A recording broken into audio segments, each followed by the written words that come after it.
Hi, my name is Dami. I'm a writer, and today's video is a little bit different. It's a vlog. I'll be vlogging my very last week of January and my experience working on my new manuscript that I am calling Faith is Dead. It is a adult fantasy that is Dungeons & Dragons meets Warbreaker, and it is about a tiefling thief turned librarian who gets wrapped up in the middle of a heist involving a sentient sword that only talks to her. Shenanigans ensue. I hope you enjoy.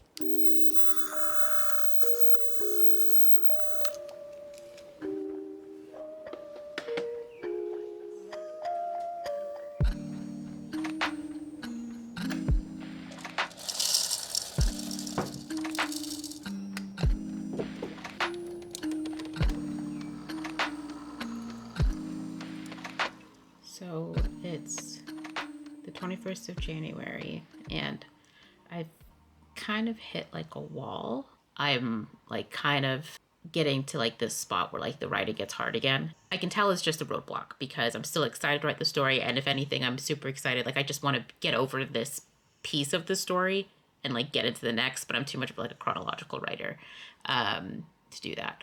I think it's like I'm excited about this story. I still want to write the story. It's going to be great. But I'm kind of hitting this part where like, this is I don't like writing. I just want the book to exist. I just want the book to exist. That's what it is. I just want the book to exist.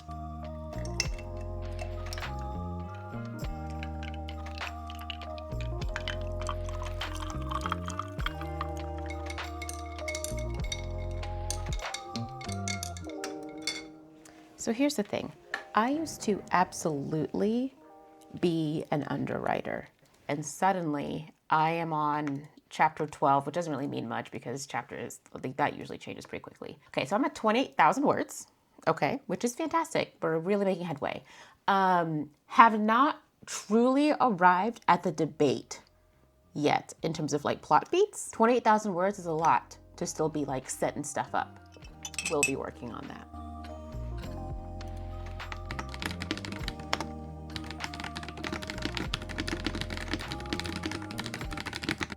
Hi, just finished up a writing stream or live stream with Brielle Writes. That was a lot of fun. Today is Sunday the 26th. It was very impromptu. We decided on it last night.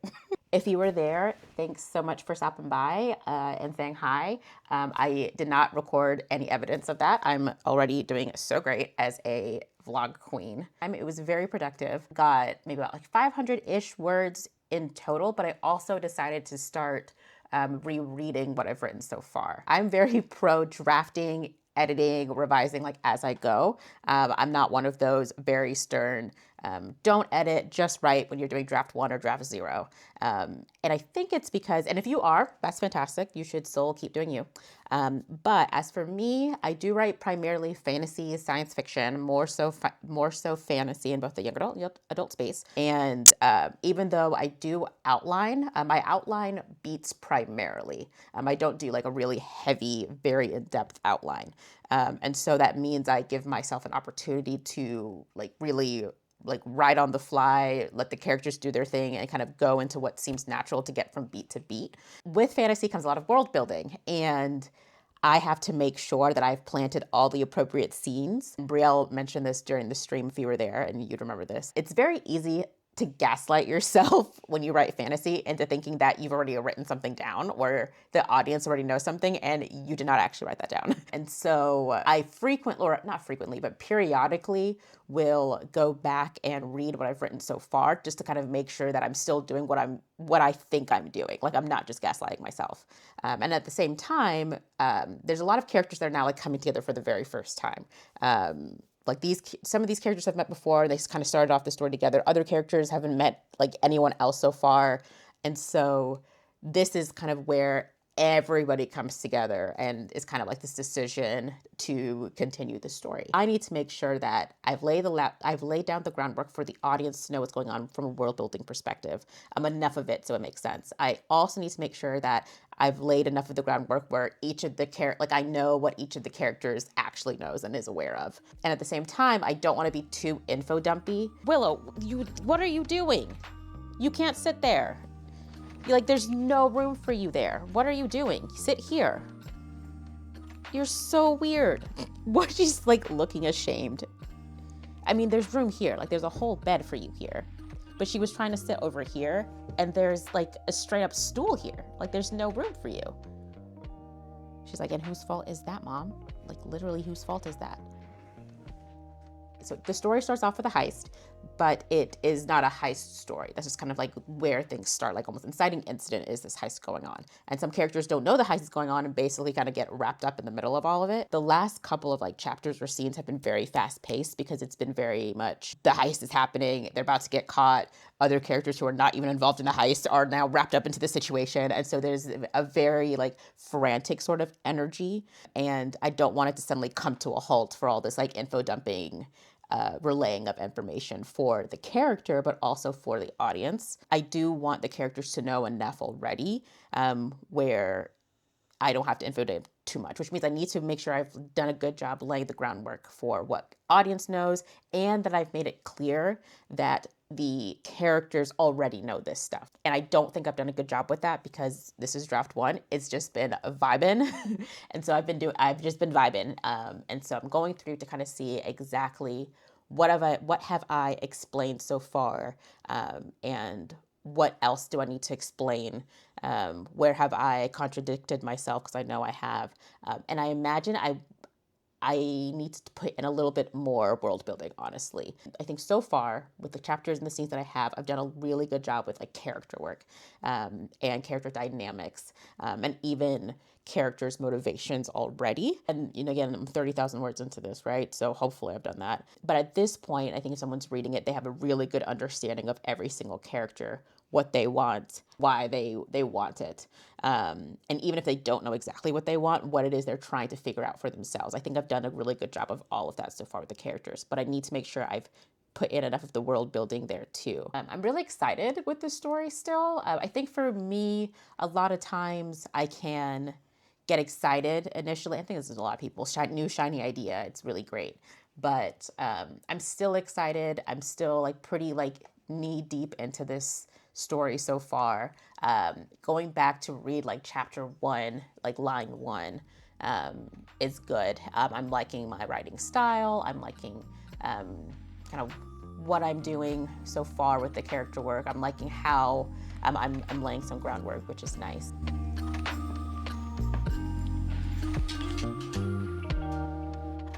Kind of current title for the story is Faith is Dead. And in drafting it, I noticed a shift in my writing style a little bit. And it was that it seemed more direct. Like as I was drafting, it seemed a little bit more direct, less flowery. And I attributed this to, I've been reading so much Brandon Sanderson recently. Like last year, 2024, I read all of the Stormlight Archive all over again so I was ready for Wind and Truth when that came out at the end of the year. Currently reading the Mistborn series. I'm reading the Hero of Ages right now. But so I've been reading a bunch of Sanderson is my point. And Sanderson is, I don't want to say simplistic. He's not a simplistic writer. I mean, you could say that, but I don't want to say simplistic. He is very direct. He isn't super flowery. I think what he's really great at doing is setting the scene, putting you in there, but it's not like, I wouldn't call his prose lyrical. And I think in part that's actually what makes him so accessible to people who I think would be maybe deterred from very high fantasy, that kind of worry that it's like too lyrical, too flowery, too Tolkien, if you know what I mean. He's very direct, and he doesn't leave a lot of room open for interpretation at all, but which is fine. I still love his books. And I noticed like as I was drafting, like my writing seeming like more direct, and I kind of attributed this to reading so much Sanderson recently. So I'm rereading this current manuscript, and I went back to look at my last manuscript for my last draft for The Sun Has a Shadow. That's my young adult fantasy about dragons and phoenixes. What I've noticed is in that story, my writing was more direct, and there's a heavier reliance on introspection, but the reader also having to like read between the lines and pay attention to what the characters are doing and saying to have a better idea of their motivations and also like what they actually think about themselves. I think in part this is because I was writing a story about young adults, the young adult audience being teenagers, right? Like high school students. Knowing that people in that age group aren't necessarily super, like, yes, they're introspective, but they're still learning themselves and figuring themselves out. So they may behave in ways that even they don't fully, completely understand quite yet, like where that's exactly coming from. The characters themselves don't necessarily say outright, like the reason I'm acting this way is because I am avoidant, right? Like, does that make sense? Just adults in general. You've lived longer, so more periods of introspection and varying degrees in terms of like culture and where you're from and all this other type of stuff in terms of how introspective you are, perhaps. It's maybe a little bit more believable that the characters in my adult story aren't just introspective in terms of able to identify what they're thinking and what they're feeling, but also why, and more importantly, where that's coming from. And I think that's kind of the difference sometimes between, and I'm speaking like gross generalizations, obviously, like this is not all adults and not all young adults, but I think that's kind of a big difference developmentally from an emotional standpoint, is that with like younger adults or with young adults, high school students, whatever, like understanding what they're thinking, how they're feeling, at minimum hoping that they're able to identify their emotions and what triggered that emotion, but they may not have a really great grasp on where that reaction comes from a developmental perspective. Like, is my reaction coming from a place of like anxious attachment style? Is it coming from a place of anxiety due to this other thing that's happened to me in the past? If anything, there might be more projection that's actually happening in like the young adult population and the high school population, more like a projection of how they're feeling, right? Versus in the adult space, again, speaking grossly, likely would have a better understanding of why they think a certain way. I think there's stories where adults can't identify where these emotions are coming from, like where these automatic thoughts are coming from. I think that's very normal, and it takes a lot of introspection and diving deep and trying to figure this out for yourself to get there. They're closer to that. They're closer to that space. They're closer to the space where they're able to identify, like, I feel this way because of this thing in my history. They might not say that to another person if asked about it, but it's in their mind. And so in this adult story, the characters are able to do that a little bit more. They're able to like give the reader more about their inner workings. All of this to say, my writing is actually not as direct as I thought it was when I started drafting. Like I thought I was like being way too direct, but not necessarily. I do want to share some of the writing with you. I don't think I've actually shared much of like my writing, like actual writing with you people. And I don't mind sharing this because I don't think it says a whole lot about world building. In fact, it says exactly where the world building elements were inspired from, which was Dungeons and Dragons. So I'll read the first couple lines. The worst day of Nora's life was the day she became a god. Up until then, she spent the last 7 years studying magic, and against all odds, she'd become proficient in all 8 schools: abjuration, conjuration, divination, enchantment, evocation, illusion, transmutation, and necromancy. Most mages were proficient in 1 or 2 schools of magic. 3 was impressive. 4 or 5, well, now they were just showing off. And by then, the order had likely taken note of the mages' existence and had them transferred to Ashane for more thorough training and tutelage under their own watchful eye. So yes, if you are a D&Der, those are the 8 schools of magic from Dungeons and Dragons. I should also say this. I do not play a lot of D&D. I've played a couple I've joined a couple campaigns in the past. I have some friends who are like super into D&D. I've watched Critical Role. One of the few things I do actually watch on Twitch is Critical Role. I have watched Vox Machina, love it. So I'm actually on my like 3rd or 4th playthrough of Baldur's Gate. Like right now, I actually just picked it up after maybe like 2 or 3 months off of like a break from Baldur's Gate, and I just picked it up. And so that's my knowledge of Dungeons and Dragons. So it's like decent enough for a very like cursory like understanding. I'm definitely having to Google a lot, look stuff up. The Wikipedia is like fantastic. And I will be asking friends to help make sure that some stuff makes sense, but it's definitely inspired by Dungeons and Dragons. Like I'm not trying to follow the rules of Dungeons and Dragons super closely, but I want it to be a very like respectful nod or homage to D&D. Like people who play D&D, I want them to be able to read this and be like, ah, if that makes sense. I also have I'm moving things around a lot, but I also have I'm now using Obsidian, so I have a Wikipedia page, well, not a true Wikipedia page. I'm using Obsidian to work on creating kind of like this compendium, like this world building compendium for this story. Like, come on, this is like awesome. Hi, today is January 31st and I've not done any writing today. However, I have just come back from the emergency room, which was less than ideal. So I got no writing done today. I also did not go to work. I had to call off work. I say call off work. I'm the boss. I run the business. I called off work, which sucked. I don't like doing that. And then also not like health. I'm fine. By the way, I'm totally fine. I'm fine. I am 100% fine. It was just like something that needed to be handled urgently.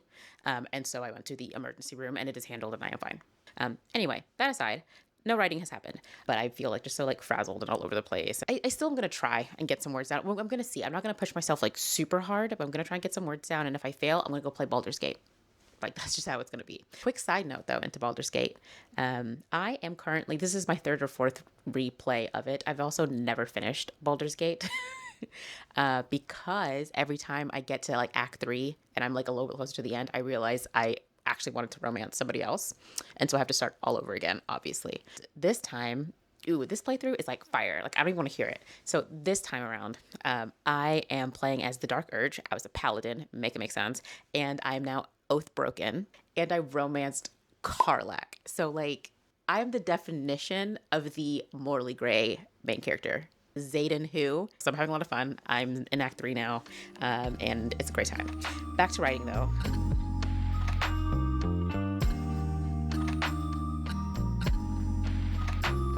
Thank you so much for watching. I hope today's video was mildly interesting or at least entertaining. Don't forget to like, comment, subscribe, all that jazz, and I'll see you in the next one. So he needs a name. How do I not have a name for you yet? Any ideas? Steven, why won't you call me? Because he's dead. That's his name. His name is Steven. Steven says hi.